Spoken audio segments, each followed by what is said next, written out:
وكفى وسلام على عباده الذين اصطفى أما بعد أعوذ بالله من الشيطان الرجيم بسم الله الرحمن الرحيم والكاظمين الغيظ والعافين عن الناس والله يحب المحسنين سبحان ربك رب العزة عما يصفون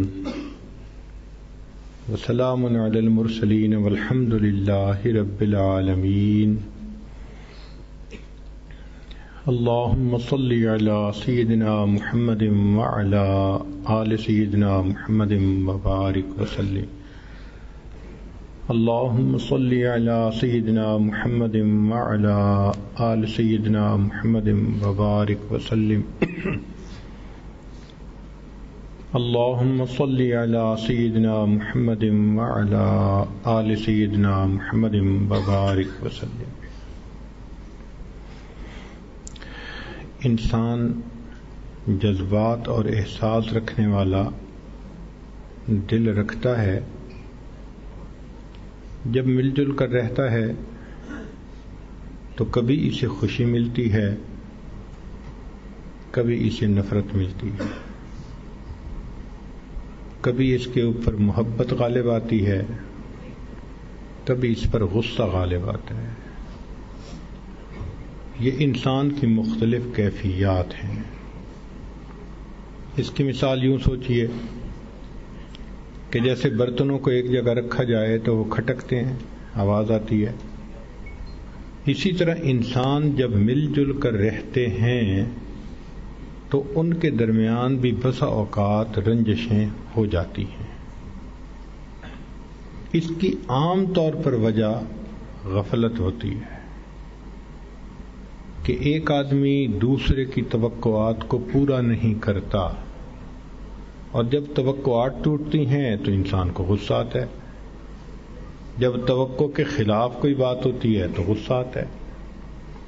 تو بہرحال یہ زندگی کا ایک حصہ ہے کہ انسان ان مختلف کیفیات میں سے گزر کے زندگی گزارتا ہے. لیکن اچھا انسان وہ ہے کہ جو غصے کے عالم میں اپنے آپ کو قابو کر لے. غصے میں بے قابو ہو جانا یہ کوئی اچھی علامت نہیں ہوتی. اس کی مثال یوں سمجھیے کہ گاڑی کو تیز چلانا کوئی مہارت نہیں ہوتی، گاڑی کو کنٹرولڈ چلانا یہ مہارت ہوتی ہے. وہ تو بچے کو اسٹیئرنگ پہ بٹھا دیں اور وہ سپیڈ کو دبا دے تو گاڑی تیز چلے گی. تو تیز چلانا کوئی مسئلہ نہیں ہے، کنٹرولڈ حالت میں چلانا یہ مہارت ہوتی ہے. تو انسان کے طبیعت کے اندر غصے کا آ جانا یہ ایک معمول کی بات ہے. مواقع ہوتے ہیں جن پہ غصہ آتا ہے، لیکن اچھا انسان وہ کہ جو غصے کو کنٹرول کر لے. چنانچہ نبی علیہ الصلوۃ والسلام نے ارشاد فرمایا کہ بہادر کون ہے؟ صحابہ کرام نے عرض کیا اے اللہ کے حبیب صلی اللہ علیہ وسلم جو دوسرے کو پچھاڑ دے. فرمایا نہیں. تو عرض کیا اے اللہ کے نبی صلی اللہ علیہ وسلم آپ ہی بتا دیجئے. تو فرمایا کہ جس بندے کو غصہ آئے اور وہ اپنے غصے کو قابو کر لے یہ پہلوان ہوتا ہے. یہ پہلوان ہوتا ہے. قرآن مجید کی ایک آیت مبارکہ پڑھی گئی جس میں اللہ تعالی ایمان والوں کی اس کیفیت کا تذکرہ فرماتے ہیں کہ جو پکے سچے مومن ہوتے ہیں والکاظمین الغیظ، غصے کو پی جانے والے، والعافین عن الناس، انسانوں کو معاف کر دینے والے، واللہ یحب المحسنین، اللہ تعالی ایسے نیکوکاروں سے محبت فرماتے ہیں. جو انسان غصے کو پی جائے، دوسرے کی غلطی کو معاف کر دے تو اس عمل کو رب کریم اتنا پسند کرتے ہیں کہ یہ اس بندے سے محبت فرماتے ہیں. کسی کی غلطی کو معاف کر دینا یہ خدائی صفت ہے، یہ صفت اللہ تعالیٰ کی ہے.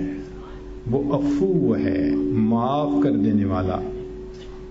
اور بعض بندوں میں بھی اللہ تعالیٰ نے یہ صفت رکھی ہوتی ہے کہ وہ دوسروں کو جلدی معاف کر دیتے ہیں.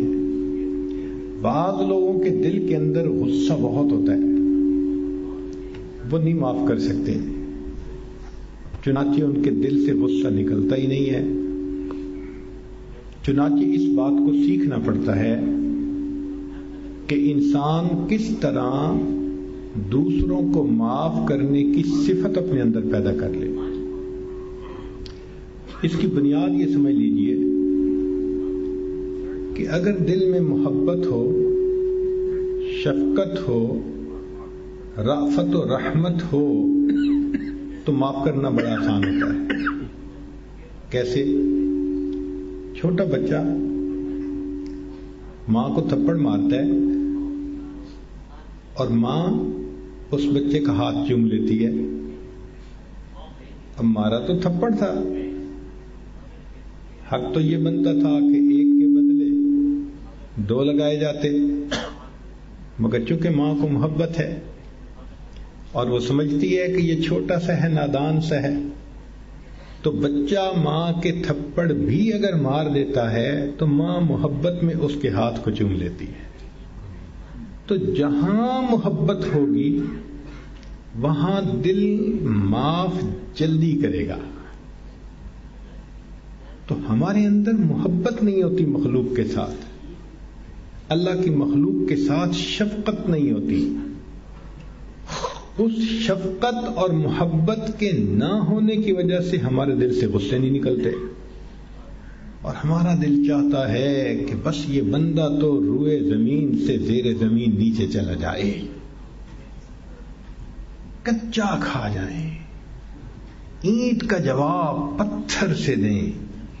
یہ سب باتیں اس وقت ہیں جب انسان اللہ کی اس نعمت سے جو شفقت کہلاتی ہے محروم ہوتا ہے.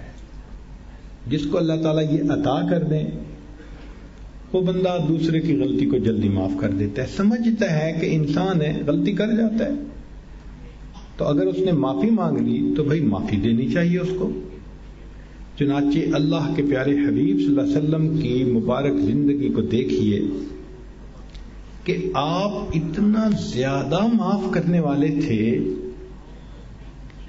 کہ انسان ان واقعات کو سن کر حیران رہ جاتا ہے. مثال کے طور پہ اپنا دکھ تو بندہ پھر بھی بھول جاتا ہے، اولاد کا دکھ برداشت نہیں ہوتا کیونکہ طبیعت حساس ہوتی ہے بچوں کے بارے میں. نبی علیہ الصلوۃ والسلام کی بڑی صاحبزادی سیدہ زینب رضی اللہ تعالی عنہا، انہوں نے ارادہ کیا کہ میں مکہ مکرمہ سے مدینہ منورہ ہجرت کرتی ہوں. چنانچہ اس ارادے سے وہ چل پڑی. اب کفار مکہ کو پتہ چل گیا، مشرکین کو، تو انہوں نے کہا کہ یہ کیسے ہو سکتا ہے کہ یہ مسلمانوں کے پیغمبر اسلام کی بیٹی ہوں اور پھر جیتے جاگتے بقائمی ہوش و حواس دن دہاڑے یہاں سے امن سے چلی جائیں. تو انہوں نے سیدہ زینب لانا کے ایک کزن کو ڈھونڈا. سکھ بھی اپنے پہنچاتے ہیں اور دکھ بھی اپنے پہنچاتے ہیں. اس کا نام تھا حبار ابن الاسود، کزن تھا وہ ان کا.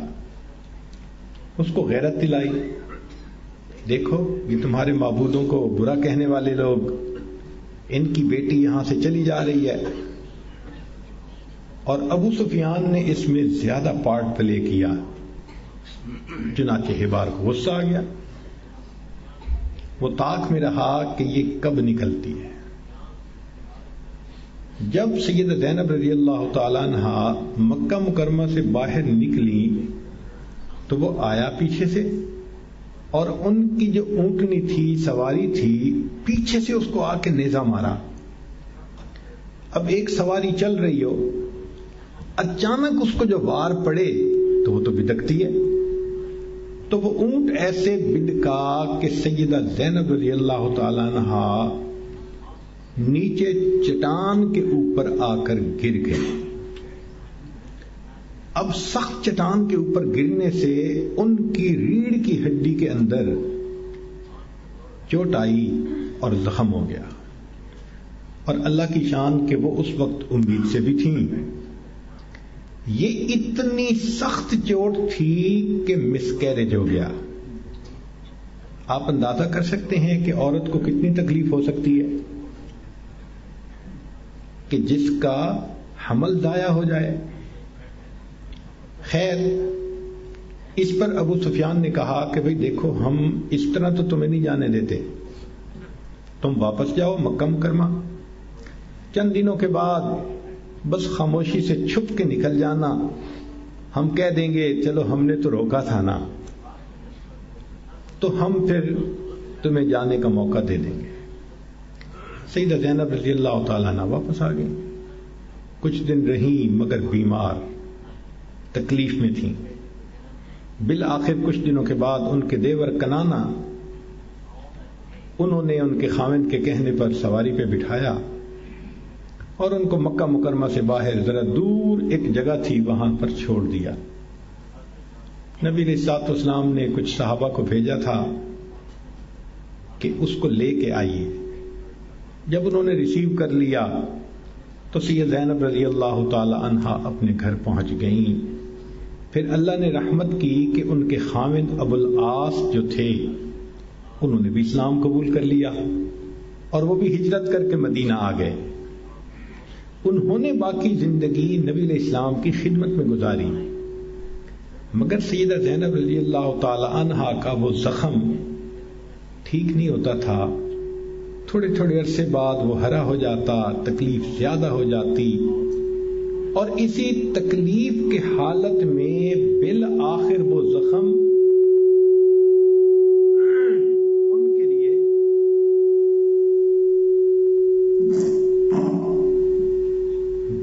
ان کے لیے موت کا سبب بن گیا. اب جوان العمر بیٹی کو کسی نے زخم پہنچایا ہو اور اس کی وجہ سے بیٹی کی وفات ہو جائے تو سوچیں انسان کو اس بندے پہ کتنا غصہ ہوتا ہے. تو بیٹی کا قاتل، انسان سوچتا ہے کبھی مجھے موقع ملے اس سے تو میں نمٹوں گا نا، اور وہ اپنا حق سمجھتا ہے کہ مجھ پہ ظلم ہوا، میری بیٹی پہ ظلم ہوا، میں ظلم کا بدلہ لوں گا.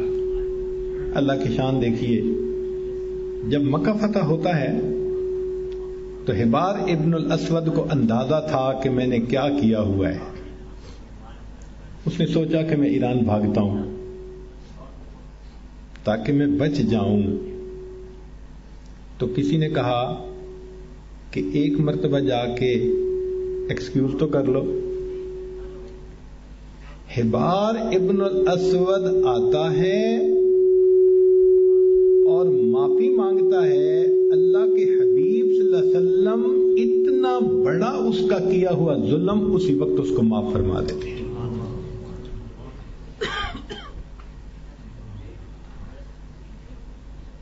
مکہ میں ایک اسلحہ ڈیلر تھا، اس کا نام تھا صفوان بن امیہ. وہ سرداران قریش میں سے تھا. اس کا کام یہ تھا کہ اس کے پاس ہزاروں کی تعداد میں تلواریں، نیزے، تیر پڑے ہوتے تھے. جب قبیلوں کی جنگ ہوتی تھی تو کرائے سے لیتے تھے اس پر. حتیٰ کہ جب جنگ حنین ہوئی تو روایات میں ہے کہ خود نبی علیہ السلام نے اس سے کئی ہزار نیزے، تیر، تلواریں ادھار لیے جنگ کے لیے. وہ اتنا بڑا اسلحہ ڈیلر تھا اور نبی علیہ الصلوۃ والسلام کا دشمن. اس نے ایک تلوار کو کسی خاص طریقے سے زہر میں بجھایا اس طرح کہ اگر اس تلوار کا تھوڑا سا بھی کٹ کسی بندے کو لگ جاتا تو زہر ایسی تھی کہ وہ بندہ بچ نہیں سکتا تھا. اس کے بعد اس نے اپنے خاندان میں سے ایک بندے کو جس کا نام تھا عمیر بن وہب، اس کو بلایا اور کہا سناؤ کیا حال ہے؟ اس نے کہا بس آج کل کام کاج کوئی نہیں، باقی تو ٹھیک ہے. اس نے کہا سنو، میں تمہاری برادری کا بڑا ہوں، میں پوری برادری کے سامنے تمہارے بیوی بچوں کے پوری زندگی کے خرچے کی ذمہ داری اٹھاتا ہوں، میں خرچہ دیتا، تم ایک کام کر کے آؤ. اس نے کہا کون سا کام؟ کہنے لگا یہ تلوار لو اور مدینہ جاؤ، اور موقع پا کے اگر چھوٹا سا بھی تم نے وار کر لیا نا تو مسئلہ یہ ختم ہی ہو جائے گا. چنانچہ عمیر وہ تلوار لے کے مدینہ طیبہ آیا. اللہ تعالیٰ کی شان دیکھیے کہ سیدنا عمر رضی اللہ عنہ کی نظر پڑ گئی. اللہ نے ان کو وہ فہم دی تھی، وہ وژڈم دیا تھا کہ وہ پہچان گئے. انہوں نے پکڑ لیا اور پکڑ کے نبی علیہ السلام کے پاس لائے. اے اللہ کے حبیب صلی اللہ علیہ وسلم، یہ عمیر آیا ہے. نبی علیہ السلام نے بٹھا لیا. فرمایا عمیر کیوں آئے ہو؟ میں تو ویسے ہی مدینہ کے قریب سے گزر رہا تھا، ان لوگوں نے مجھے پکڑ لیا، آپ کے پاس لے آئے. نبی علیہ السلام نے فرمایا اچھا یہ بتاؤ تمہاری اور صفوان کی گفتگو کیا ہوئی تھی؟ تو پہلے تو اس نے جھوٹ بولا، میری تو کوئی گفتگو نہیں ہوئی. فرمایا کہ اس نے تمہارے سارے گھر والوں کے نان نفقے کا ذمہ نہیں لیا اور اس نے اس نیت سے نہیں بھیجا کہ تم مجھے آ کر قتل کرو. جب نبی علیہ السلام نے یہ فرمایا عمیر ڈر گیا کہ اس بات کا میرے اور صفوان کے سوا کسی بندے کو علم نہیں تھا. اب اگر مدینہ میں یہ بات مجھے بتائی جا رہی ہے تو یہ اس بات کی دلیل کہ واقعی یہ اللہ کے سچے پیغمبر علیہ السلام. عمیر کلمہ پڑھتا ہے اور مسلمان ہو جاتا ہے. نبی علیہ السلام اس کو واپس بھیج دیتے ہیں. اب عمیر مسلمان ہو گیا. شکار کرنے کو آئے، شکار ہو کے چلے. جب مکہ مکرمہ فتح ہوا تو صفوان کو پتا تھا کہ میں نے کیا کیا تھا، تو صفوان اس وقت یمن کی طرف بھاگنے لگا. مکہ مکرمہ سے یہ جدہ تک پہنچ گیا تھا کہ عمیر نبی علیہ السلام کی خدمت میں حاضر ہوا. اے اللہ کے حبیب صلی اللہ علیہ وسلم، عمیر نے اس وقت بڑا بلنڈر کمٹ کیا تھا مجھے بھیج کے. میں نے کلمہ پڑھ لیا، اسلام قبول کر لیا. اگر صفوان بھی کلمہ پڑھ لے تو اس کی جان کی معافی ہو جائے گی؟ نبی صاحب نے فرمایا ہاں میں معاف کر دوں گا. اللہ کے نبی صلی اللہ علیہ وسلم، میں اگر اس کو بتانے جاؤں گا نا تو وہ مجھ سے پروف مانگے گا، تو میں اس کو کیا پروف دوں؟ نبی علیہ الصلوۃ والسلام نے اپنی پگڑی، اپنا امامہ اتار کر دیا کہ یہ امامہ لے کر جاؤ اور اس کو دکھاؤ کہ میں اس کو کلمہ پڑھنے پر سارا کچھ معاف کر دوں گا. جب صفوان کو یہ پتا چلا، اس کو یقین نہیں آتا تھا. اس نے کہا اچھا عمیر میں تمہارے ساتھ جاتا ہوں، پتہ نہیں میرے ساتھ ہوگا کیا. نبی علیہ السلام کی خدمت میں حاضر ہوا. کہنے لگا جی میں واپس تو آ گیا ہوں مگر میں مسلمان تو ابھی نہیں ہوتا، مجھے 2 مہینے کی مہلت چاہیے. نبی علیہ السلام نے فرمایا کہ میں تمہیں 2 مہینے کی بجائے 4 مہینے کی مہلت دیتا ہوں. صفوان نے رہنا شروع کر دیا. اللہ کی شان، جب نبی علیہ الصلوۃ والسلام کی ذات بابرکات کو قریب سے دیکھا تو پہلے مہینے میں ہی کلمہ پڑھا اور وہ مسلمان ہو گیا. وہ لوگ جو خون کے پیاسے تھے، جو محبوب صلی اللہ علیہ وسلم کو شہید کرنے کے پلاننگ کیا کرتے تھے، جب اللہ کے حبیب صلی اللہ علیہ وسلم ان پر قابو پاتے تھے ان کو معاف فرما دیتے تھے. یہ کتنی عجیب بات ہے.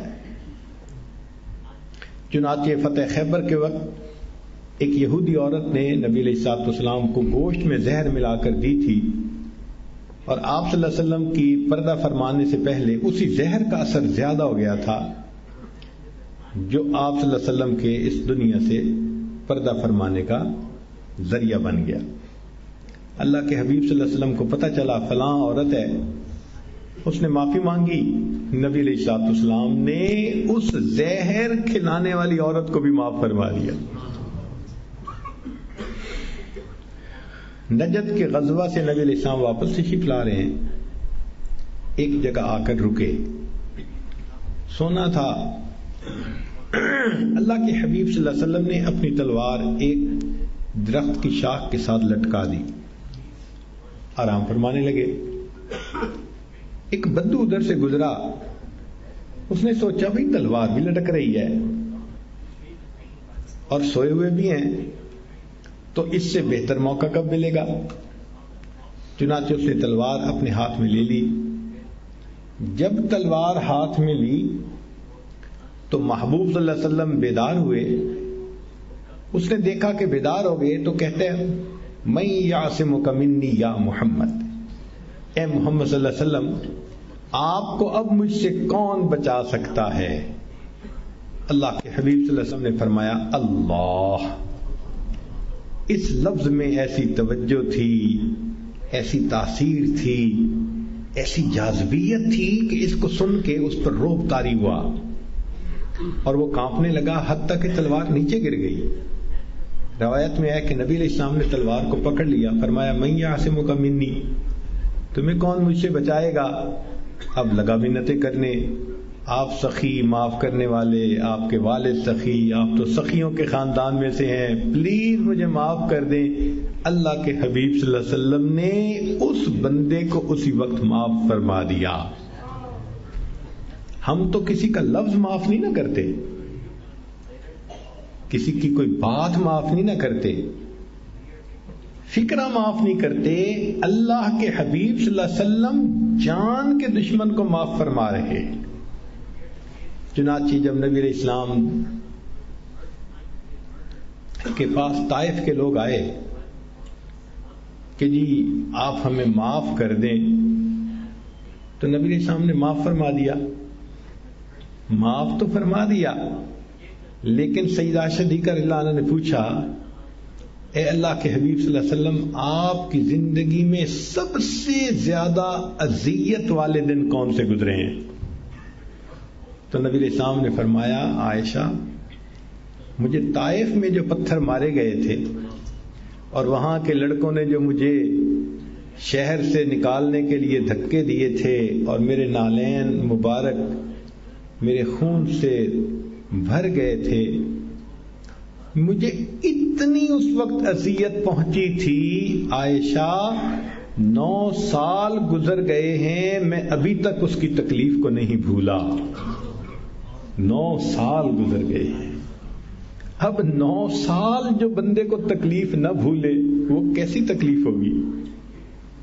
اس کی وجہ یہ تھی کہ نبی علیہ السلام مکہ مکرمہ سے سفر کر کے تشریف لے گئے تھے, اور دستور یہ تھا کہ وہ لوگ جو رشتہ دار تھے والدہ کی سائڈ سے وہ کھلاتے پلاتے مہمان نوازی کرتے, انہوں نے تو کچھ بھی نہ کیا اور یہ کہا کہ تم شہر میں رہ ہی نہیں سکتے. تو آپ نے فرمایا کہ مجھے تھکاوٹ ہے, آرام کرنا چاہتا ہوں, بیٹھ بھی نہیں سکتے, شہر سے نکلو. اب بتائیں جب یہ معاملہ ہو, وہ لوگ آتے ہیں نبی علیہ السلام کے پاس, اے اللہ کے حبیب صلی اللہ علیہ وسلم آپ ہمیں معاف کر دیجئے. نبی علیہ الصلوۃ والسلام نے طائف کے لوگوں کو بھی معاف فرما دیا. نبی علیہ الصلوۃ والسلام کے دشمنوں میں ابو جہل دشمن نمبر اول تھا. اسی نے یہ تجویز دی تھی کہ سب قبیلوں میں سے نوجوان چن لیں اور نبی علیہ الصلوۃ والسلام کے مبارک گھر کا گھیرا کر کے کھڑے ہو جائیں, اور جب آپ صبح کے وقت مسجد جانے کے لیے نکلیں تو سب حملہ کر دیں. اتنے قبیلوں کے ساتھ یہ خاندان کیسے لڑے گا؟ جس نے محبوب صلی اللہ علیہ وسلم کے ساتھ یہ معاملہ کرنے کی پلاننگ کی, آپ سوچئے اس کا بیٹا اکرمہ اس کو پتا تھا کہ میں ابو جہل کا بیٹا ہوں اور میں نے بدر میں بھی لڑائی کی اور مسلمانوں کے خلاف ہر موقع پہ میں لڑا ہوں، بہادر بھی بڑے تھے. آج مسلمان فتح یاب ہو گئے، میری آج خیر نہیں ہے. وہاں سے بھاگے. ان کی بیٹی ان کی بیوی، اس کا نام تھا ام حکیم. وہ نبی علیہ الصلوۃ والسلام کی خدمت میں حاضر ہوئی، کلمہ پڑھا، مسلمان ہو گئی. پھر اس کہنے لگی کہ اے اللہ کے حبیب صلی اللہ علیہ وسلم، میرا خاوند اکرمہ بھاگ گیا ہے اپنی موت کے خوف کی وجہ سے، اگر آپ اس کو امان دے دیں تو میں اس کو لاتی ہوں ڈھونڈ کے کہ وہ کلمہ پڑھ لے. نبی علیہ السلام نے فرمایا کہ ہاں میں نے اس کو امان دے دی. بیوی ڈھونڈنے نکلی. اب جدہ کے قریب یہی راستہ تھا اور یہاں کشتی تھی. وہ کشتی کے اوپر بیٹھ کے جا چکا تھا تو ام حکیم رضی اللہ تعالیٰ عنہ نے ایک کشتی کرائے پہ لی اور کشتی والے کو کہا کہ تیز چلو، مجھے اس کشتی والوں سے مل جائیں. پانی کے اندر دو کشتیاں قریب ہوتی ہیں. ام حکیم رضی اللہ تعالیٰ عنہ اپنے خاوند کو اپنی کشتی میں بلاتی ہیں اور کہتی ہیں دیکھو میں نے تمہاری جان کی امان لے لی، تم واپس چلو. ان کو یقین نہیں آتا تھا. اس نے کہا میں نے ان کی مبارک زبان سے معافی کے لفظ خود سنے ہیں، چلو. چنانچہ وہ واپس آئے. اب جب وہ مکہ مکرمہ میں نبی علیہ السلام کی خدمت میں حاضر ہوئے تو مسلمان توقع نہیں کر سکتے تھے. چنانچہ جیسے ہی وہ آئے تو ایک صحابی جو تھے وہ نبی علیہ السلام کی خدمت میں آئے. اے اللہ کے حبیب صلی اللہ علیہ وسلم، وہ ابو جہل کا بیٹا آیا ہے. ایک عجیب بات تھی اس وقت، ابو جہل کا بیٹا آیا ہے. نبی علیہ السلام لیٹے ہوئے تھے، اٹھ کھڑے ہوئے اور فوراً باہر نکلے اور کہا اے مہاجر سوار، تیرا آنا مبارک ہو. اللہ اکبر کبیرہ. اس کو معافی اور درگزر کہتے ہیں کہ جان کے دشمنوں کو بھی اللہ کے حبیب صلی اللہ علیہ وسلم آرام سے معاف فرما دیتے تھے. یہ آپ صلی اللہ علیہ وسلم کی رحمت للعالمین ہی تھی. ابو سفیان جو نبی علیہ الصلوۃ والسلام کے دشمنوں میں سے بڑا دشمن تھا، حتیٰ کہ جو آپ صلی اللہ علیہ وسلم کو شہید کرنے کی پلاننگ تھی ان کرنے والوں میں وہ شامل تھا. پھر بدر میں شامل رہا اور جنگ خندق میں تو وہ تمام کافروں کی فوج کا بڑا سپہ سالار بن کر آیا، وہ لیڈ کر رہا تھا. اب بتائیں کہ جو دشمنوں کی فوج کا سرغنہ بن کے آئے اور جس نے اتنا ستایا ہو اور اتنی تکلیفیں پہنچائی ہو، کیا ہوا کہ جب مسلمان فتح مکہ کے لیے وقت چلے تو ابو سفیان کہیں باہر پھر رہا تھا، مسلمانوں نے پکڑ لیا. تو یہ عباس لانوں کے پاس آ گیا، کہنے لگا مجھے اپنے صاحب کے پاس لے جاؤ. تو عباس لانو ان کو لے کر آئے. انہوں نے کہا کہ اللہ کے نبی صلی اللہ علیہ وسلم یہ کلمہ پڑھنا چاہتے ہیں. نبی صاحب نے فرمایا اچھا اگر یہ کلمہ پڑھ لے میں اپنا سارا کچھ ان کو معاف کرنے کے لیے تیار ہوں. نبی علیہ السلام نے معاف بھی فرما دیا. پھر ابو سفیان ساتھ مل کر مکہ مکرمہ چلے تو نبی علیہ السلام نے اعلان کروا دیا من دخل دار ابی سفیان فکان آمنا، کہ جو ابو سفیان کے گھر میں بھی داخل ہو جائے گا وہ بھی امن پا جائے گا. ایک دشمن ہے، اس کو ہی معاف نہیں کیا، اس کے گھر میں پناہ لینے والے لوگوں کو بھی معاف فرما دیا. دنیا نے معافی کی ایسی مثالیں کبھی نہیں دیکھی ہوں گی جو اللہ کے حبیب صلی اللہ علیہ وسلم نے دکھا دی. پھر نبی علیہ الصلوۃ والسلام کی زندگی میں ایک اور بڑا صدمہ تھا کہ جنگ احد میں آپ کے چچا اور آپ کے دوست سیدنا حمزہ رضی اللہ تعالیٰ عنہ شہید ہو گئے تھے. وہ نبی علیہ السلام کے ہم عمر تھے تو دوستی بھی تھی، رشتے میں چچا بھی تھے تو اور بھی تعلق تھا، اور ان کی وجہ سے نبی علیہ السلام کو بہت تقویت ملی تھی. تو نبی علیہ السلام بہت ان سے محبت فرماتے تھے.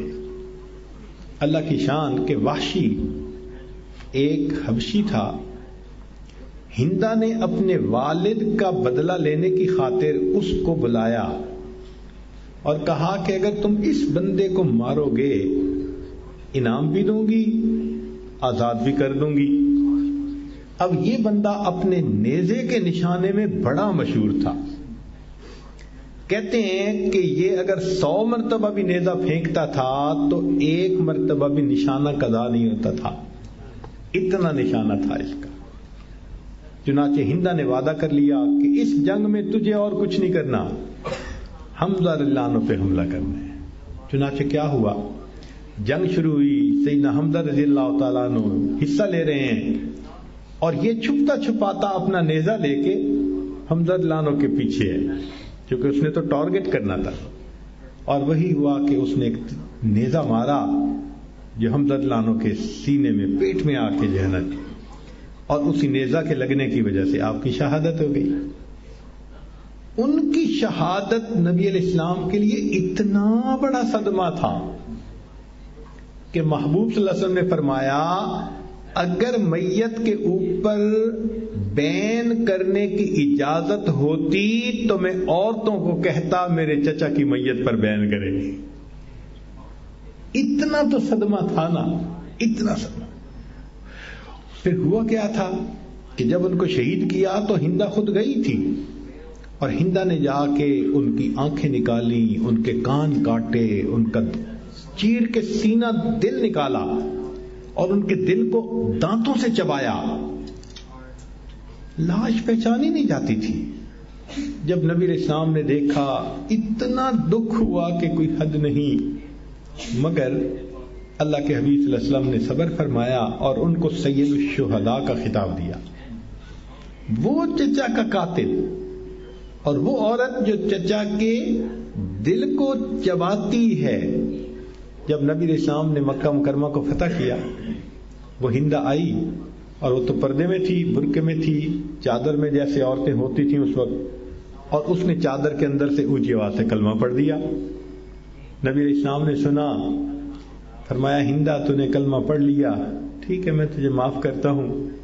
محبوب صلی اللہ علیہ وسلم کی معافی کا اس کو توقع نہیں تھی، وہ سمجھتی تھی کہ آج مجھے ضرور قتل کیا جائے گا۔ جب اللہ کے حبیب صلی اللہ علیہ وسلم نے معاف کر دیا تو وہ کہنے لگی کہ سچی بات کرتی ہوں، جتنے خیمے تھے ان میں آج سے پہلے سب خیموں میں مجھے سب سے زیادہ نفرت آپ کے خیمے سے ہوتی تھی، اور آج آپ نے مجھے معاف کر کے میرا دل جیت لیا۔ جتنے خیمے ہیں ان میں سب سے زیادہ محبت مجھے آپ کے خیمے سے۔ ہندا کو بھی معاف کر دیا، اور وہی ہوا کہ نبی علیہ الصلوۃ والسلام انتظار میں تھے کہ وحشی اگر مل جائے تو میں اپنے چچا کا بدلہ اس سے لوں گا۔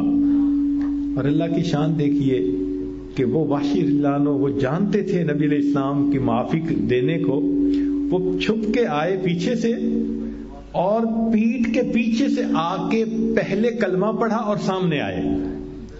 تو نبی علیہ السلام نے جب دیکھا کہ کلمہ بھی پڑھ چکا اور ہے بھی چچا کا جو ہے نا قاتل، تو محبوب صلی اللہ علیہ وسلم نے فرمایا وحشی میں نے تیرے کلمے کو قبول کر لیا اور میں نے تجھے معاف بھی کر دیا، اتنی سی بات ہے تم میرے سامنے آؤ گے، مجھے اپنے چچا کا وہ واقعہ یاد آ جائے گا، تمہارا نقصان نہ ہو جائے، تم چلے جاؤ میرے سامنے۔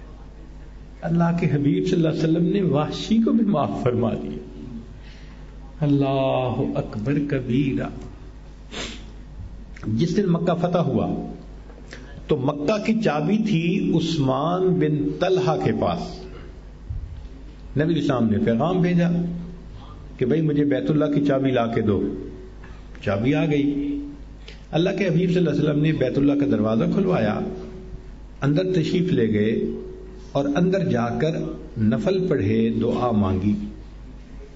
جب نبی علیہ السلام باہر آئے تو آپ نے تالا بند کروایا۔ اب صحابہ رضی اللہ تعالیٰ عنہ جو قریب قریب تھے نا، ابو بکر صدیق، عمر فاروق، عثمان غنی، علی مرتضیٰ، عباس لانو، یہ سارے قریب قریب تھے، اور ان میں سے ہر بندے کے دل کی چاہت تھی کہ یہ چابی کا ذمہ دار کسی کو تو بنائیں گے نا، تو بیت اللہ کی چابی کا ذمہ دار ہمیں بننے کی سعادت مل جائے۔ وہ ساتھ ساتھ تھے۔ نبی علیہ السلام نے جب دروازہ بند کروا دیا تو آپ صلی اللہ علیہ وسلم نے عثمان کو بلایا۔ عثمان آ گیا، کھڑا ہے۔ نبی علیہ السلام نے فرمایا عثمان، اس وقت کو یاد کرو جب میں ہجرت کے لیے جا رہا تھا، میرا بڑا جی چاہتا تھا کہ میں بیت اللہ کے اندر جاؤں، اللہ کی عبادت کروں، اور اس وقت میں نے تمہیں کہا تھا کہ دروازہ کھول دو، اور تم نے کھولنے سے انکار کیا تھا۔ اور عثمان، میں نے تمہیں یہ بھی کہا تھا کہ آج تم میرے کہنے پہ دروازہ نہیں کھول رہے، ایک وقت آئے گا جس حالت میں ہوں اس حالت میں تم کھڑے ہوگے، اور جس حالت میں تم کھڑے ہو اس حالت میں ہوں گا۔ اور عثمان، تمہیں میری اس بات پہ غصہ آیا تھا اور میں چلا گیا تھا بغیر بیت اللہ میں داخل ہوئے۔ عثمان دیکھو، میرے اللہ نے وعدہ سچا کر دیا، آج چابی میرے ہاتھ میں ہے، تم خالی ہاتھ میرے سامنے کھڑے ہو، مگر عثمان میں تیرے ساتھ وہ نہیں کروں گا جو تم نے میرے ساتھ کیا تھا۔ عثمان، میں تیرے ساتھ وہ نہیں کروں گا جو تم نے میرے ساتھ کیا تھا، میں چابی تمہیں واپس کرتا ہوں، یہ قیامت تک تمہارے خاندان میں رہے گی۔ اللہ اکبر کبیرہ۔ یہ عفو درگزر کہلاتی ہے، یہ معافی کی صفت کہلاتی ہے کہ اللہ کے حبیب صلی اللہ علیہ وسلم نے ان لوگوں کو معاف کر دیا کہ کوئی توقع بھی نہیں کر سکتا تھا کہ ان کو معاف کیا جائے گا۔ یہی وجہ ہے کہ جس دن مکہ فتح ہوا تو مکہ کے سارے سردار نبی علیہ السلام کے سامنے آ کر بیٹھے ہیں، سب مجرم حاضر ہیں۔ یہ وہ لوگ تھے جنہوں نے مسلمانوں کے مکانات کو قبضے میں لیا تھا، باغات کو یا جائیدادوں کو قبضے میں لیا تھا، اور مسلمانوں کو تکلیفیں پہنچائی تھیں۔ نبی علیہ السلام کو یاد تھا کہ انہوں نے شیب ابی طالب میں میرے ساتھ کیا کیا۔ نبی علیہ السلام کو یاد تھا کہ میرے بلال کے ساتھ کیا ہوا۔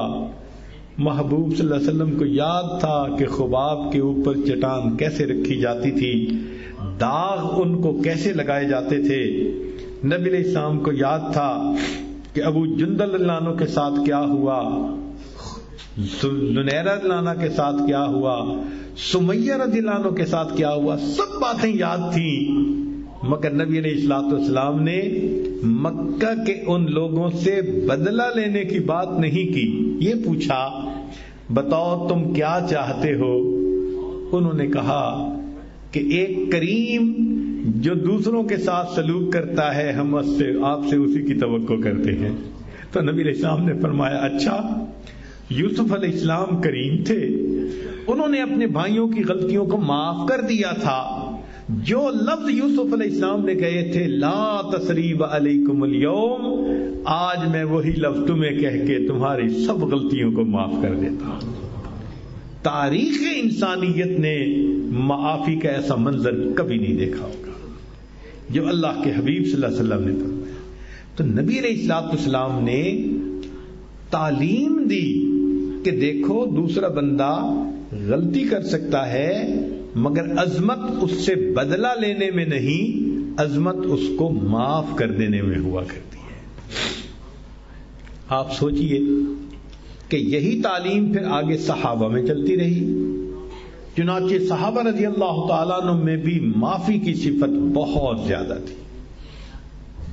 سیدنا حسین عنہ کے گھر ایک مہمان آتا ہے، آپ نے اپنی باندی سے فرمایا کہ اس کے لیے کچھ شوربہ لاؤ۔ جیسے آج کل ہم چائے پیتے ہیں تو عربوں کے زمانے میں گھروں میں شوربہ ہوتا تھا تو بس گرم کر کے وہ دے دیا کرتے تھے۔ باندی گئی اور اس نے گرم گرم شوربے کا پیالہ بھرا اور لے کے آنے لگی۔ جب کمرے میں داخل ہونے لگی تو وہ کہیں دیکھ رہی تھی اور پاؤں جو کہیں اٹکا تو سارا کا سارا گرم شوربہ سیدنا حسین لانو کے اوپر آ کر گر گیا۔ اب ذرا اندازہ لگائیں کہ بوائلنگ واٹر اگر گرے جسم پر تو کتنی تکلیف ہوتی ہے۔ تو سیدنا حسین لانو کو بہت غصہ آیا کہ اتنی بے دھیانی۔ آپ نے غصے کے حالت میں اس عورت کی طرف دیکھا وہ بھی اسی گھر کی تربیت یافتہ تھی، جانتی تھی کہ ان حضرات کا قرآن پہ عمل کیسا ہے۔ جب دیکھا کہ عثمان غنی لانو کو غصہ آیا تو وہ کہنے لگی والکاظمین الغیظ، غصے کو پی جانے والے۔ سیدنا حسین لانو نے فرمایا اچھا میں نے اپنے غصے کو پی لیا۔ وہ کہنے لگی والعافین عن الناس، انسانوں کو معاف کر دینے والے۔ فرمایا اچھا میں نے بھی تمہیں معاف کر دیا۔ اس نے کہا واللہ یحب المحسنین، اللہ نیکوکاروں سے محبت کرتے ہیں۔ فرمان لے کے جاؤ میں نے تمہیں اللہ کے راستے میں آزاد کر دیا۔ ایسا قرآن مجید کی آیتوں پہ عمل تھا ان کا۔ کہاں غصہ ہے اور کہاں غصے کی حالت میں غصہ ہی نہیں روکا، صرف اس کو معاف ہی نہیں کیا بلکہ اس کو اللہ کے راستے میں آزاد بھی کر دیا۔ یہ نبی علیہ الصلوۃ والسلام کی تعلیمات تھیں جو آپ صلی اللہ علیہ وسلم نے اس امت کو سکھائی تھی۔ چنانچہ ہمارے اکابر جتنے بھی تھے سب کے اندر یہ صفت ہوتی تھی، عفو درگزر کرنے والے، معاف کر دینے والے۔ ہمارے علاقے میں ایک بزرگ ہیں حضرت علی حجویری رحمۃ اللہ علیہ، گنج بخش رحمۃ اللہ علیہ۔ ان کے حالات زندگی پہ ایک بڑی تفصیلی کتاب ہے۔ ان کا ایک عجیب واقعہ ہے، ذرا سنیے گا کہ ایک دفعہ وہ کشتی کا سفر کر رہے تھے اور ہوا تیز چل رہی تھی، تو سر پہ ٹوپی تھی، انہوں نے ٹوپی اتار کے جیب میں ڈال لی کہ کہیں ہوا سے یہ ٹوپی اڑ کے پانی میں نہ چلی جائے۔ اور انہوں نے ایک دن پہلے حلق کروایا تھا، اس طرح پھروایا تھا، تو بال بالکل صاف تھے، شیو ہوئی تھی۔ بہت سارے مرد عورت تھے، بڑی کشتی تھی۔ تو آپ نیچے بیٹھے اپنے ذکر مراقبے میں لگے ہوئے ہیں۔ اللہ کی شان، ایک بچہ قریب سے گزرا، اس نے جو چمکتا ہوا سر دیکھا تو اس نے ہاتھ لگایا، اس کو بڑا نرم نرم لگا۔ اس نے جا کے دوسرے بچے کو بتایا تو دوسرا بچہ بھی آیا، اس نے بھی آ کے ہاتھ لگایا، اس کو بھی بڑا نرم لگا۔ لوگ بچوں نے ایک تماشا ہی بنا لیا۔ ان میں ایک بچہ شرارتی تھا، اس نے آ کے ہاتھ لگانے کے بجائے ایک تھپڑ لگا لیا۔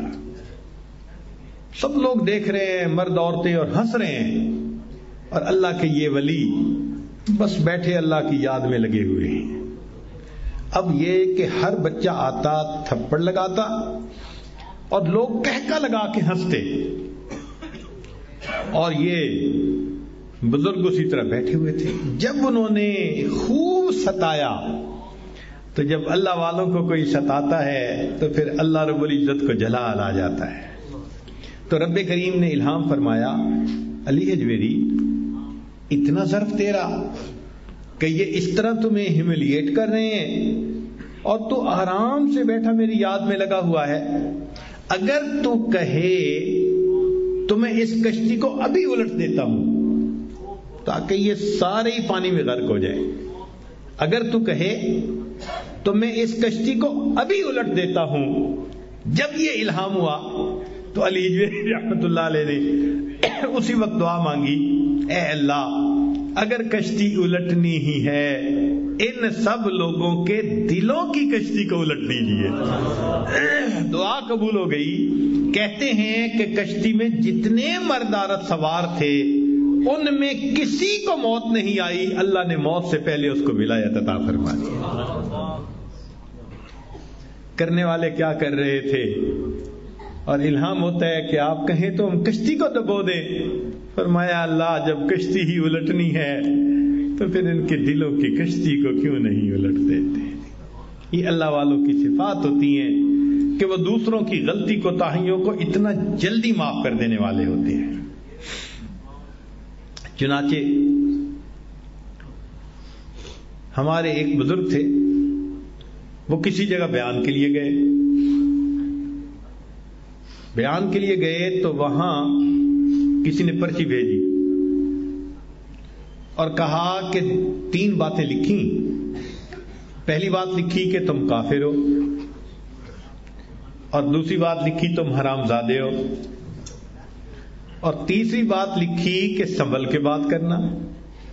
اب ہم جیسا اگر کوئی ہوتا تھوڑ دلا تو یا تو بیان نہ کرتے یا پھر لوگوں کو ڈانٹ پلاتے. کون ہے ایسا کہنے والا؟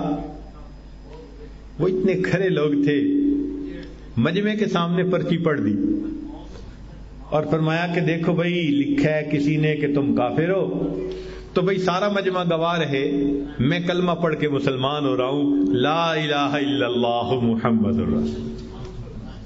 اور بھائی لکھا ہے کہ تم حرام زادے ہو، تو بھائی میری والدہ اور والد کے نکاح کے جو گواہ ہیں وہ ابھی تک زندہ ہیں، میں آپ کو نام پتہ بتا دیتا ہوں، آپ جا کے تصدیق کر لیں تو پتہ چل جائے گا کہ میں نکاح کی اولاد ہوں یا زنا کی اولاد ہوں.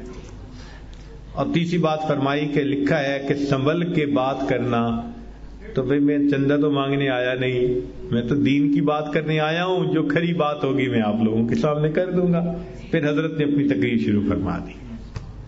ایسے کھرے لوگ تھے، ایسی زیادتی کرنے والے لوگوں کو بھی معاف فرما دیا کرتے تھے. ایک اصول یاد رکھیں کہ بندہ جب کسی کو معاف کرتا ہے نا تو معاف کرنے والا پھر پوری زندگی اس کا چاہنے والا بن جاتا ہے. یہ معافی کی صفت ہے. جب آپ نے کسی کا دل جیتنا ہونا اس کو معاف کر دیجئے، دشمن بھی ہمیشہ کے لیے آپ کا محب بن جائے گا. یہ معاف کرنا ایسی چیز ہوتی ہے، دائمی خوشی. چنانچہ ایک آدمی نے واقعہ لکھا ہے کہ میں سرکاری افسر تھا اور میں سرکاری دوروں پہ جایا کرتا تھا. گیسٹ ہاؤس میں ٹھہرا ہوا تھا. مجھے ایک شہر سے دوسرے شہر جانا تھا. میں اپنا بیگیج لے کے اسٹیشن پر پہنچا اور وہاں میں نے کلی کو کرائے پہ کر لیا اور اس کو کہا بھائی یہ میرا سوٹ کیس جو ہے نا غزنی ہے، اٹھانا اور مجھے گاڑی میں پہنچا دینا. اس نے کہا بہت اچھا. اب جب گاڑی آئی تو میں چلا، مگر پلیٹ فارم پہ رش بہت تھا، اتنا کہ ہم کہہ رہے تھے راستہ دو راستہ دو، لوگ ہٹ ہی نہیں رہے تھے آگے سے. میں تو مشکل سے چلتے چلتے تیز بالآخر میں اپنے ڈبے کے قریب پہنچ گیا. کلی نہیں پہنچا حتیٰ کہ وقت ختم ہو گیا. گاڑی نے وسل دی، ٹکٹ میرے ہاتھ میں ہے اور میں دروازے پہ ہوں اس بوگی کے کہ جس میں بیٹھنا ہے. میری سیٹ بک ہوئی ہے اور وہ کلی بیگیج لے کے نہیں آیا. میں بڑا غصہ کہ یہ کیوں نہیں پہنچا. خیر گاڑی کا دروازہ بند ہوا اور گاڑی چل پڑی. مجھے بڑا غصہ، میرا سارا پروگرام خراب کر دیا اس نے. تھوڑی دیر کے بعد لوگ جب جانے لگے، رش کم ہوا، تو میں نے دیکھا کہ وہ کلی ایک طرف سے آیا اور اس کو پسینہ آیا ہوا تھا اور آتے ہی اس نے کہا کہ سر آپ پلیز مجھے معاف کر دے. رش اتنا تھا، لوگ ہٹتے ہی نہیں تھے. میں تو چیخ چیخ کے تھک گیا، لوگوں نے مجھے نہیں آنے دیا اور معاف کر دیجیے آپ کی گاڑی مس ہو گئی. کہنے لگے میں نے دل میں سوچا کہ اپنی طرف سے کوشش تو اس نے کی نا، غصے ہونے میں کیا فائدہ.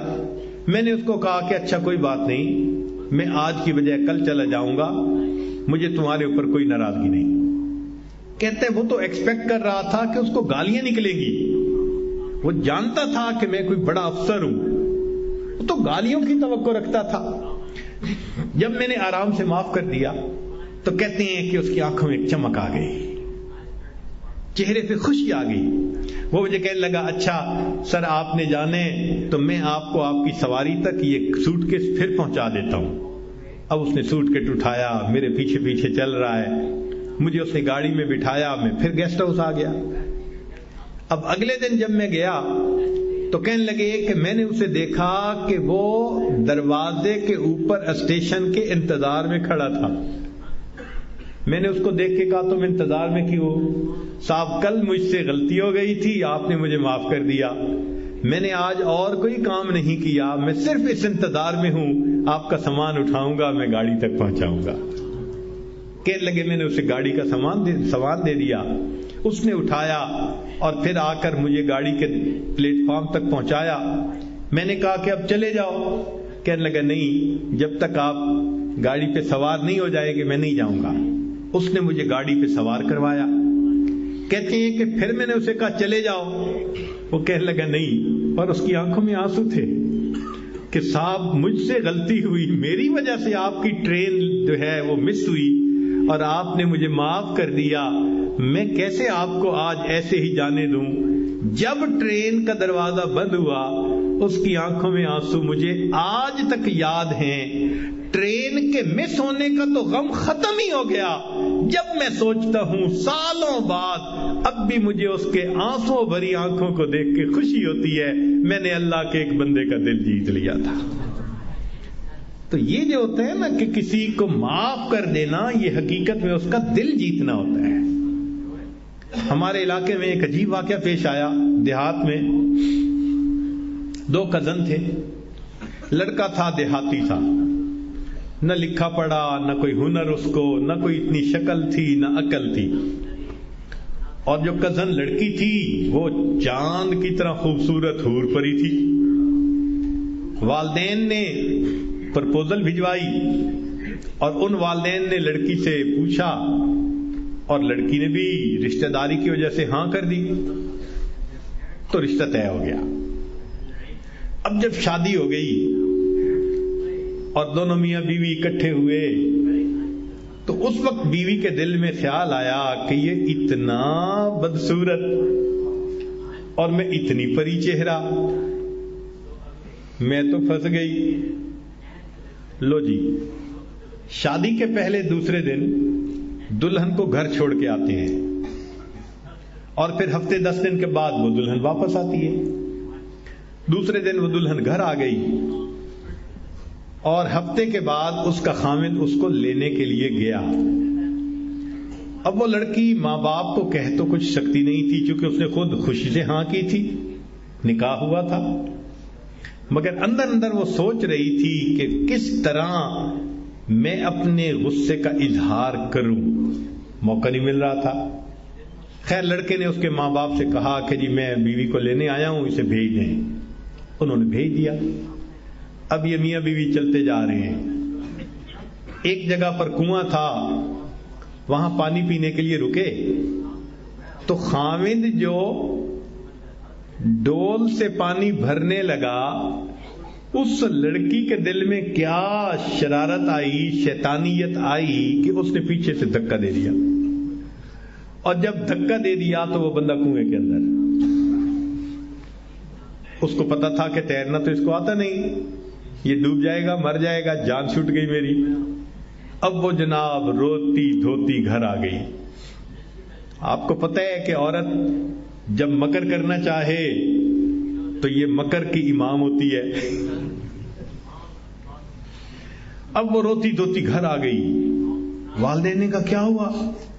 کہنے کہ تم نے میری کس کے ساتھ شادی کر دی، اتنا غیر ذمہ دار۔ مجھے ایک جگہ بٹھا کے کہنے لگا کہ میں پانی لینے جا رہا ہوں، میں 2 گھنٹے بیٹھی رہی، نہیں آیا۔ مجھے تو اپنی عزت کا ڈر، مجھے جان کا ڈر، میں مشکل سے وہاں سے ڈرتی کانپتی میں یہاں پہنچی ہوں۔ ماں باپ کو بھی بڑا غصہ، یہ کیسا لڑکا جس نے ہماری بیٹی کو ایسے ہی لاوارث بٹھا دیا اور چلا گیا اور آیا ہی نہیں 2 گھنٹے تک۔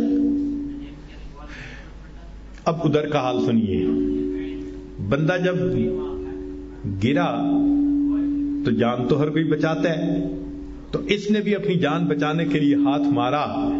اللہ کی شان کہ وہ جو لوٹے تھے نا ان کا رسہ تھا، اس کو اس کا ہاتھ لگ گیا تو اس نے اس کو رسی کو پکڑ لیا تو ڈوبنے سے تو بچ گیا، لیکن بڑی شوق کی کنڈیشن میں تھا، یہ توقع نہیں کر سکتا تھا کہ وائف ایسا کرے۔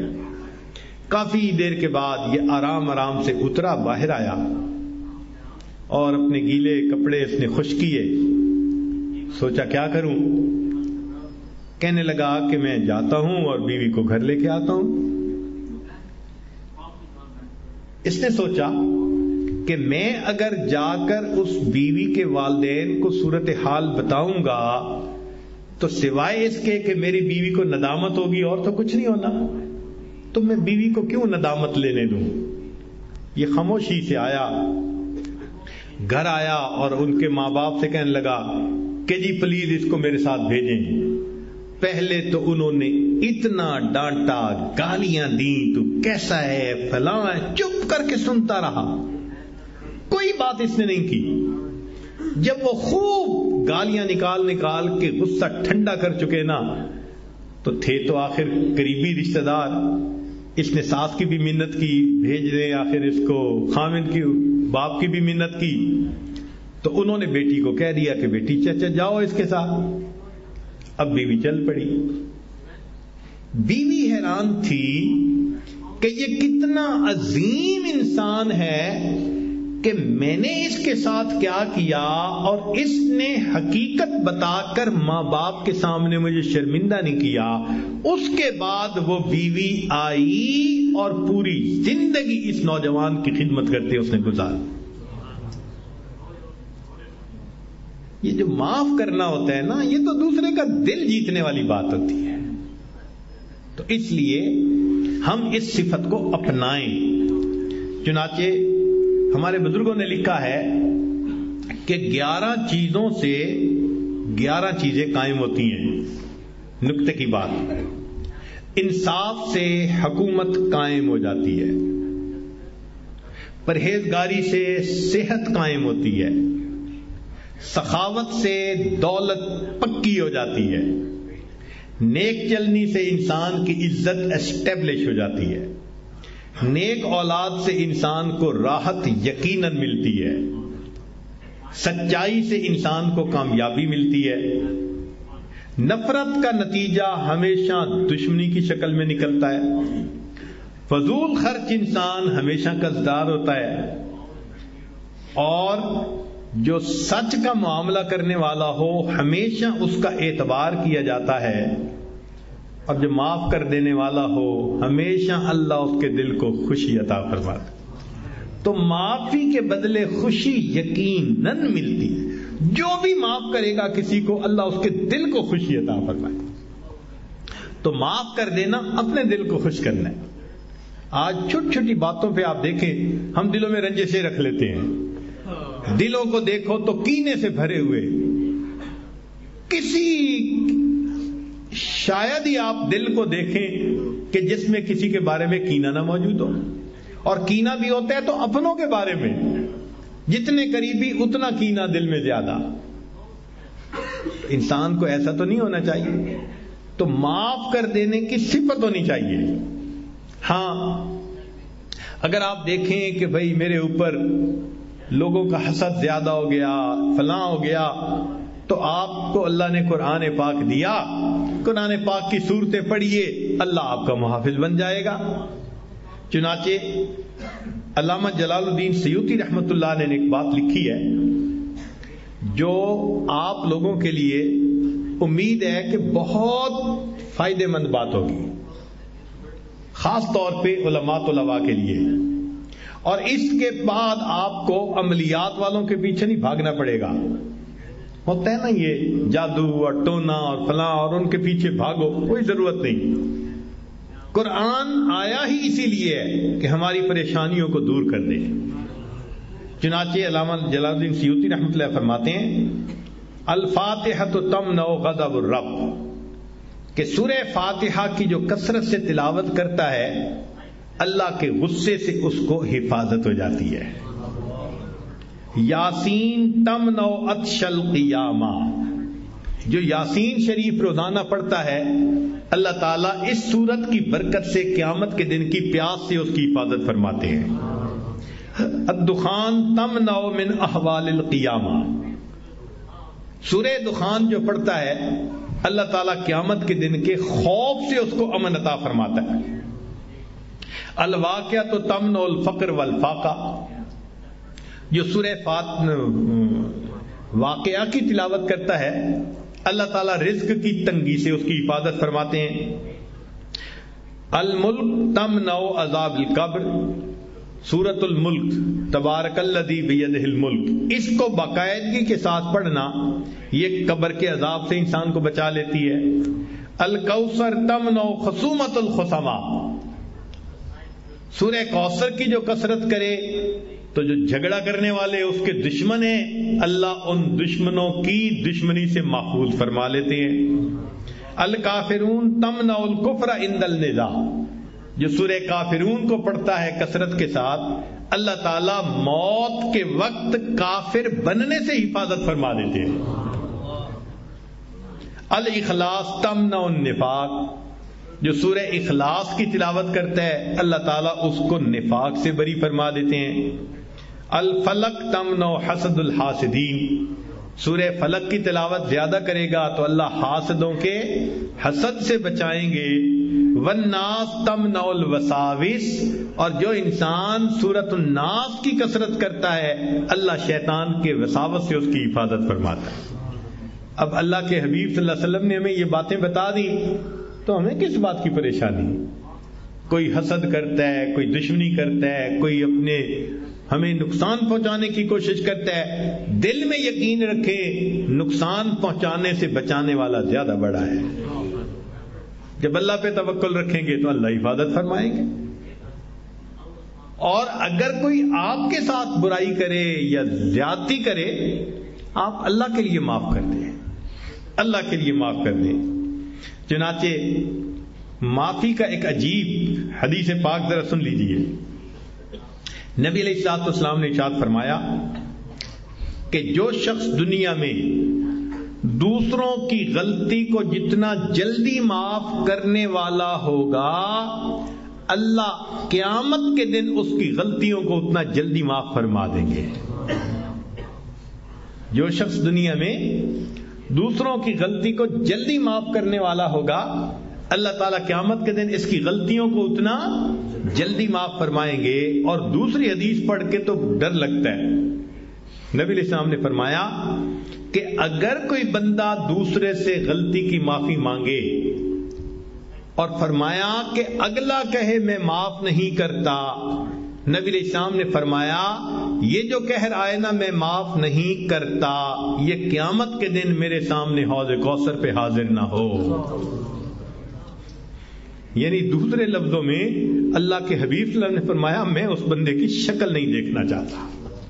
اب ذرا سوچئے کہ یہ معاف کر دینا کتنا اہم ہوتا ہے، کہ اگر کوئی مسلمان معافی مانگے اور دوسرا کہے کہ جی میں معاف نہیں کرتا، نبی علیہ السلام نے فرمایا کہ جو کہتا ہے میں معاف نہیں کرتا، یہ قیامت کے دن حوض کوثر پہ میرے سامنے آ رہا ہے، میں اس کی شکل نہیں دیکھنا چاہتا۔ تو معلوم ہوا جو غلطی ہو جائے تو معافی مانگنے میں جلدی کریں، اور اگر کوئی معافی مانگے تو ہم اس کو جلدی معاف کر دیں۔ کیوں؟ اس لیے کہ آج ہم صاحب اختیار ہیں، ایک وقت آئے گا کوئی اور صاحب اختیار ہوگا، تو ہم بھی تو چاہتے ہیں نا کہ اس دن اللہ ہماری غلطیوں کو معاف کر دے۔ اس لیے ہمیں چاہیے کہ نبی علیہ الصلوۃ والسلام کی جو مبارک سیرت ہے کہ آپ غلطی والوں کو معاف فرما دیتے تھے، ہم اس صفت کو اپنائیں اور عفو درگزر کی عادت ڈالیں۔ ذرا ذرا سی بات پہ ہم دشمنیاں کر لیتے ہیں، دلوں میں کینے بھر لیتے ہیں، اینٹ کا جواب پتھر سے دینے کی کوشش کرتے ہیں، بدگمان بن جاتے ہیں۔ میرے دوستو، دنیا میں رہنے کے لیے فرشتے کہاں سے لاؤ گے؟ ہوں گے تو انسان ہی نا، فرشتے تو نہیں نہ بن سکتے، ہیں تو انسان ہی، تو انسان ہے تو خطا ہو جائے گی۔ آج تو یہ حال، خامد بیوی کی غلطی کو معاف نہیں کرتا، بیوی خامد کی غلطی کو معاف نہیں کرتی۔ اللہ اکبر کبیرہ۔ سوچئے تو صحیح، ہمارے دل کی حالت کس قدر بری ہو چکی ہے، اپنوں کو معاف نہیں کرتے۔ چنیدم کہ مردان راہ خدا، دلے دشمنا ہم نہ کردند تنگ، تو رہ کے میسر شبدی مقام کہ با دوستاں ہست پہ کارے جائیں۔ میں نے سنا ہے جو اللہ والے ہوتے ہیں وہ تو دشمنوں کے دلوں کو تنگ نہیں کرتے، اور تجھے یہ مقام کہاں سے مل گیا؟ تو اپنوں کے ساتھ جنگ کر رہا ہوتا۔ ایک مسجد ہے، ادھر بھی داڑھی والا، ادھر بھی داڑھی والا، ادھر بھی ٹوپی والا، ادھر بھی ٹوپی والا، ادھر بھی نمازی، ادھر بھی نمازی، اور آپس میں ایک دوسرے کے ساتھ ہم الجھے ہوئے ہوتے ہیں۔ یا اللہ، پتہ نہیں ہمارے اندر یہ معاف کر دینے والی صفت کب آئے گی، کب ہمارے دل کے اندر وسعت آئے گی۔ اور ہم سمجھیں گے کہ انسان ہی غلطیاں کرتے ہیں. اگر کوئی غلطی کر بیٹھا اور ہمیں اللہ نے توفیق دی کہ معاف کر دیں تو ہم پہلے سے معاف کر دیں. ہم معاف کرنے کی عادت ڈالیں گے, دیکھنا اللہ رب العزت قیامت کے دن ہمیں کتنا جلدی معاف فرما دے. ہمارے بزرگوں کی سوچ کیا ہوتی تھی, سبحان اللہ. ایک واقعہ سنا کے بات مکمل کرتا ہوں. ایک بزرگ تھے, حج کے سفر پر گئے. ان کے ہاتھ میں ایک تھیلا تھا, اس کو ہمیانی کہتے ہیں. جیسے عورتوں کا پرس ہوتا ہے نا, تو مردوں کے ہاتھ میں ایسے تھیلے ہوتے تھے پہلے, اس میں اپنی ضرورت کی چیزیں ڈال لیتے تھے. تو وہ ہمیانی تھی ان کی, اس میں ان کے پیسے بھی تھے, سارا کچھ تھا. ایک نوجوان آیا اور اس نے جلدی سے دوڑتے ہوئے جو ہمیانی ان سے چھینی اور چھین کے بھاگ گیا.